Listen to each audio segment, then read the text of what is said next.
This is the last lesson in the Class A performance section. This lesson will focus on the Class A performance requirements for the landing stage of flight. There are two main regulation requirements.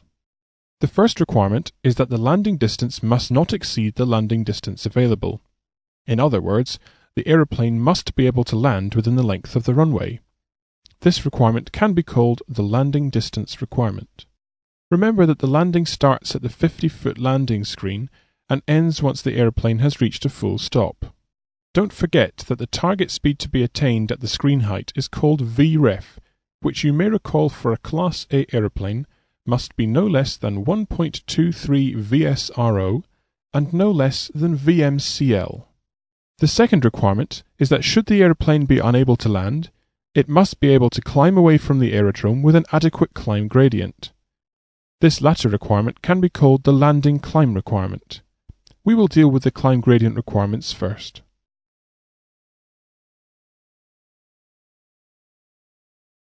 The climb gradient requirements are a little complicated and are spread through both JAROPS 1 and CS25. Assimilating both these documents allows the landing climb gradient requirements to be split into two parts. The two parts are based on either all engines operating or with one engine inoperative. The all engines operating landing climb requirement is sometimes called the landing climb. This requirement is intended to guarantee adequate performance to arrest the descent and allow a go-around from the final stage of a landing.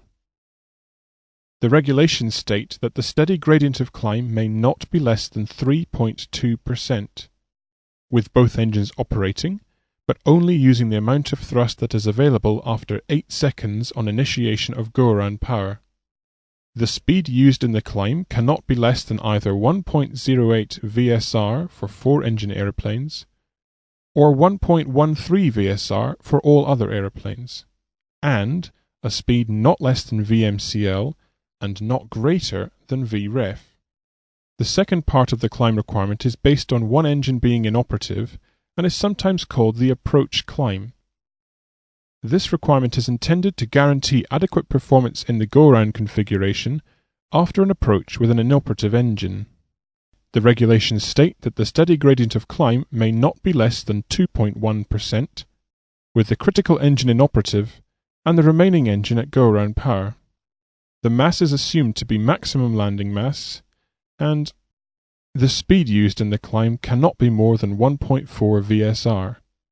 Lastly, the landing gear is assumed to be retracted. However, the approach climb gradient requirement does change. For 3-engine aeroplanes, the gradient must not be less than 2.4%, and for 4-engine aeroplanes, the gradient must not be less than 2.7%.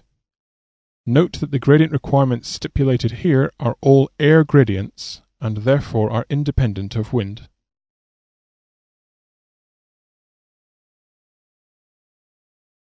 JAROPS 1 more precisely describes the climb requirements by stating that the landing mass of the aeroplane must be such that the climb gradient requirements can be met. The maximum mass that the aeroplane can have and still meet the climb gradient requirements is called the landing climb limit mass or climb limit landing mass. Exceeding this mass means that the aeroplane will not be able to attain the climb gradient requirements.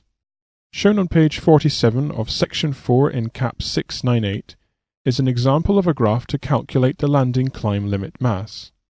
Working through an example, we can assume a temperature of 20 degrees Celsius at a destination airfield pressure altitude of 2,000 feet. The flap setting section here determines how far up the sloping guideline we go.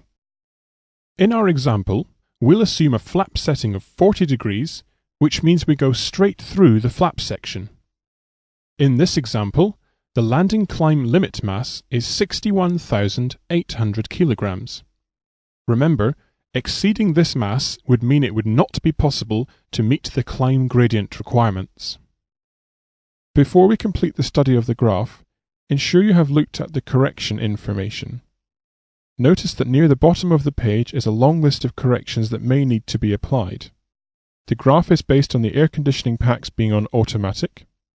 If the air conditioning packs are off, increase the landing climb mass by these amounts depending on the flap setting.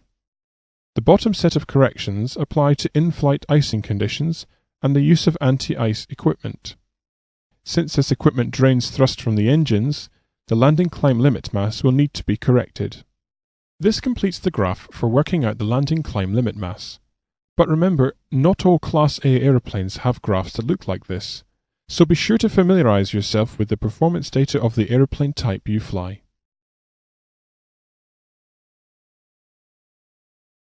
Having discussed the landing climb requirements, let us now turn to the landing distance requirements. JAR Ops 1 states that an operator must ensure that the landing mass of the aeroplane allows a full stop landing from 50 feet above the threshold within 60% of the landing distance available for turbojets and within 70% of the landing distance available for turboprops.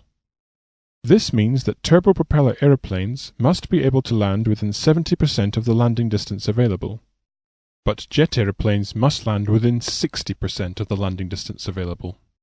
To help you calculate the relevant distance, use the factor 1.43 for turboprops and 1.67 for turbojets. Let's work through a few examples so you can become familiar in using them. A turboprop aeroplane has a calculated landing distance of 693 meters. What is the minimum length of landing distance that must be available at the airfield in order to comply with the regulations? In other words, we must work out what 693 meters is 70% of. Therefore, multiply 693 meters by 1.43. This gives an answer of 991 meters. Therefore, if the runway is 991 meters or more, the aeroplane is landing within 70% of it. Let's look at it another way.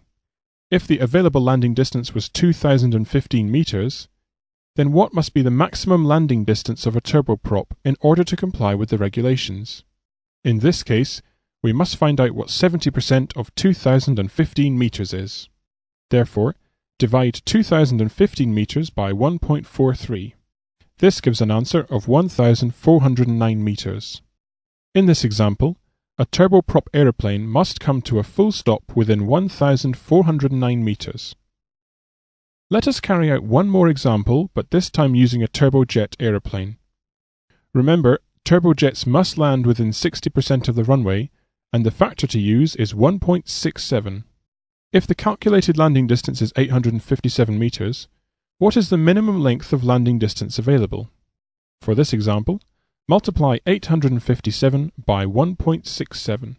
This gives an answer of 1,431 meters. Therefore, the landing distance available must be more than 1,431 meters long. These examples are important, since questions like this form part of the aircraft performance exam. Try not to get confused about when to multiply or divide by the factor.